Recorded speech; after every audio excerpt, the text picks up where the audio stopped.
So I've been given 10 minutes to share some thoughts which might be helpful as a kind of scene setter for this idea of risk and resilience in the Commonwealth setting. And I've prepared some slides, so I'm going to try and share those. I hope this is actually going to be visible to everybody. Yep. What I wanted to do was really specifically to focus on the idea of how we think about risk. So I'm going to talk about what I'm calling a risk-based mindset and how that can be helpful in the context of resilience. So risk management, as I've said, has been around for quite a long time, and it's widely accepted. Everybody understands what the basic ideas of risk are, although Philip seems to think it's difficult. I'm not sure I'd agree. And it's very commonly practiced right across industry and in government settings and charities and so on. All sorts of different types of projects and programs of all sizes. And very widely around the world. So generally, we understand what risk management is, which means that clearly we're managing our risk effectively and everything is fine and sorted, isn't it? Or maybe it isn't. And certainly we still seem to see all sorts of corporate failures and projects and programs, major infrastructure projects, and all sorts of things not exactly going to plan. And so something is clearly wrong. Is there something wrong with the basic principles of risk management, or is it something to do with the way we apply it? And I'd like to suggest a very simple starting point, that the problem is not with the basic principles or processes of risk management, but it's to do with the way that we think about risk. So here in an ABC, it's obvious that the way we think about things affects what we do. Attitude affects action, beliefs shape behavior, culture influences conduct. And thinking, I think, is the key to understanding or at least getting our risk management more effective. Obviously, risk management exists to manage risk, but how we think about risk determines how we try to manage it.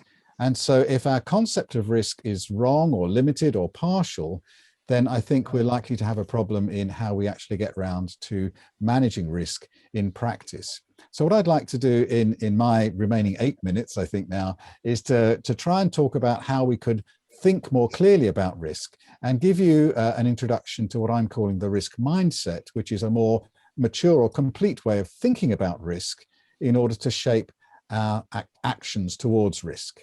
And I'd like to suggest to you 6 core values or core beliefs about risk, which will shape the way we act towards it. So moving fairly quickly, let me start with this.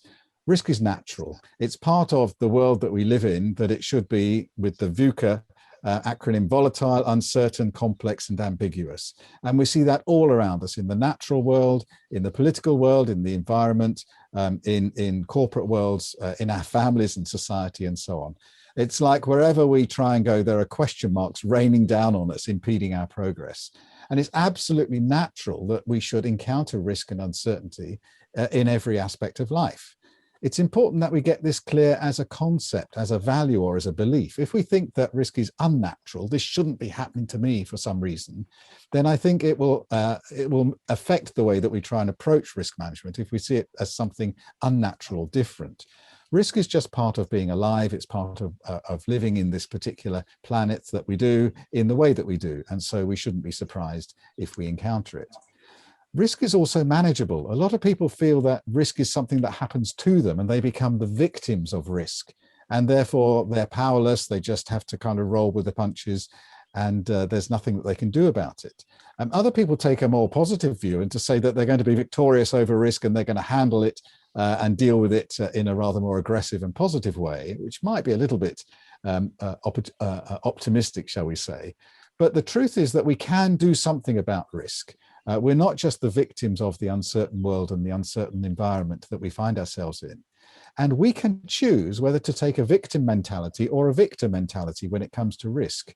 Whether we just say, oh, it's terrible, there's so much uncertainty in my daily life or in the things that I'm trying to do, and I just can't do anything about it. Actually, you can. And the whole discipline of risk management exists to help us manage the risks that we encounter wherever and however we encounter them. So let's not just think that there's nothing we can do. There is something we can do. But the third principle of the risk mindset is really important. Risk matters for a very particular reason. And to uncover the reason that risk matters, I'd like to just ask this question: is risk the same as uncertainty?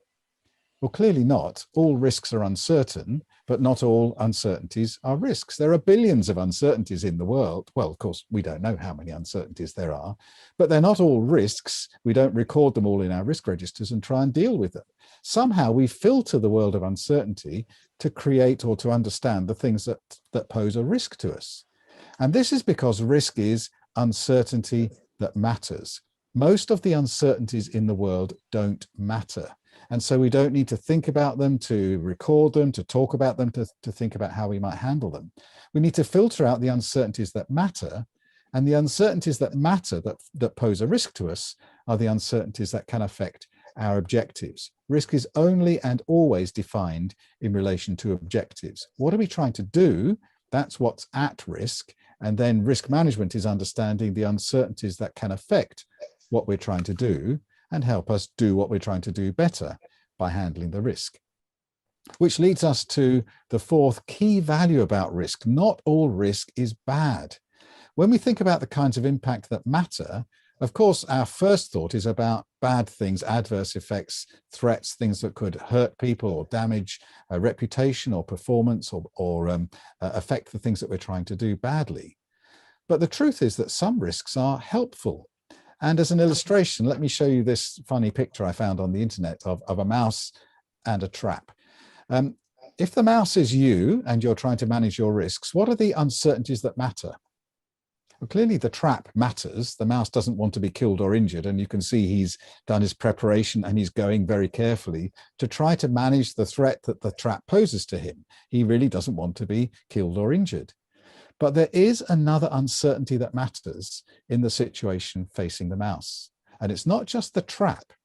He's also interested in the cheese. The cheese is an uncertainty that matters. Can he get the cheese off the trap in order to feed and make himself strong and healthy? And it's important that we recognize that there are good risks as well as bad risks, upside risks as well as downside, positive as well as negative. So we have uncertainties that if they occur would hurt us, prevent us achieving our objectives. We call those threats. But there are also uncertainties that if they occurred would help us to achieve our objectives. And we call those opportunities. Opportunities are not certain. They may never happen. But if they do happen, they make it easier for us to achieve our goals, to work faster, smarter, cheaper. And so clearly they are uncertainties that matter. And in the modern idea of risk, and something that's been around for the last 20 or 30 years in the professional world, risk includes both threats and opportunities. And the purpose of risk management is to minimize threats, but also to maximize opportunities, to prevent potential problems, but also to capture potential benefits. And if we don't see this, if we only believe that all risk is bad, adverse, harmful, unwelcome, then we're only managing half of our risks and we're only getting half of the benefit that risk management offers to us. So it's a really clear, crucial value that needs to shape our thinking as well as shaping our practice towards risk. Which leads us then to the next question: who is going to do this risk management? And a lot of people say, no, it's not for me. I have risk people to do that. I have technical people. I have someone else. It's somebody else's problem. It's not my problem. But if risk is uncertainty that affects objectives, and I have objectives, then uncertainties that affect my objectives are my risks. And if they're my objectives and my risks, then I have to manage them. So if we ask the question, who is going to manage risk? The answer is you are, no matter who you are, because we all have objectives in the things that we're trying to achieve. And so what we need to do is find the uncertainties that could affect our objectives and then take responsibility for managing them. Of course, we might need other people's help to do that, but in terms of responsibility, my risks are my responsibility. Which leads me to the last of my 6 values or principles in the risk mindset. And that is, it's really important to be proactive, to do things in advance, to respond, not react, not to wait for the bad or good thing to happen, for the risk to blow up in our faces or to arrive and surprise us, but to see it coming and to do something in advance in order to minimize our threats and maximize our opportunities and optimize our ability to achieve our goals. So risk management offers a forward-looking radar that scans the future. What's out there coming in my direction? What big bad things can I see forming up in the future which are heading straight towards me that I can move out of the way of or protect myself from? What big good things can I see out there in the future which might just drift past and which I can readjust my position to capture and take advantage from? It's really important that we are proactive. So these 6 things in the risk mindset shape the way we think, but they also shape the way that we act. It's important that we remember that we can't avoid risk because risk is just part of the natural world. It's important that we recognize we're not victims of uncertainty, but we can do something about risk and manage it.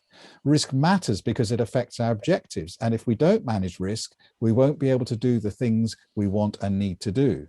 But not all risks are bad. There are good risks as well. We can gain additional advantages by looking for opportunities, upside risks, and capturing those. My risks are my responsibility because they could affect my objectives, and therefore I need to do something about it, not to leave risk management to somebody else. And I need to do it proactively in advance so that I can gain the benefit, not letting threats blow up into problems or letting opportunities drift past when they could have turned into additional benefits. So it's really important that we think risk and think effectively. Let me just wrap up my 10 minutes or my time with a few final thoughts. In terms of adopting the risk mindset, we need to accept the reality that risk is all around us and seek to influence it because it can be managed. We need to focus relentlessly on our objectives and the uncertainties that could affect those, remembering that there are good risks as well as bad risks, and we need to find them both. Then we need to take responsibility in owning the risks that can affect our objectives and do something about them proactively in advance. This matters because thinking affects behavior, and aligned thinking creates aligned behavior. So when we're acting together, we can increase the strength of our ability to manage risk. Our session today is talking about risk and resilience.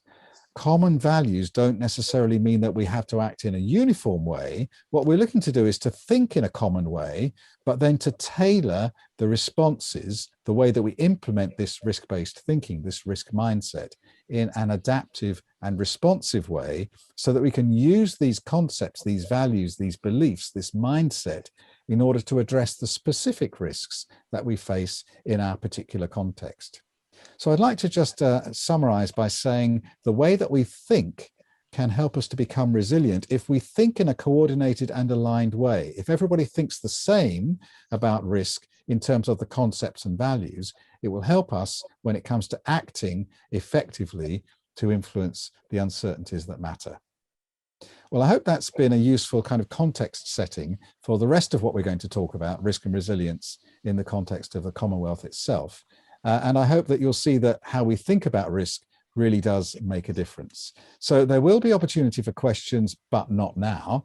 We're going to hear from the other panelists first and then take questions. But I hope that what I've shared with you will make sense, but also raise questions with you in how you think about risk and how that's shaping the way that you act towards risk in your particular environment.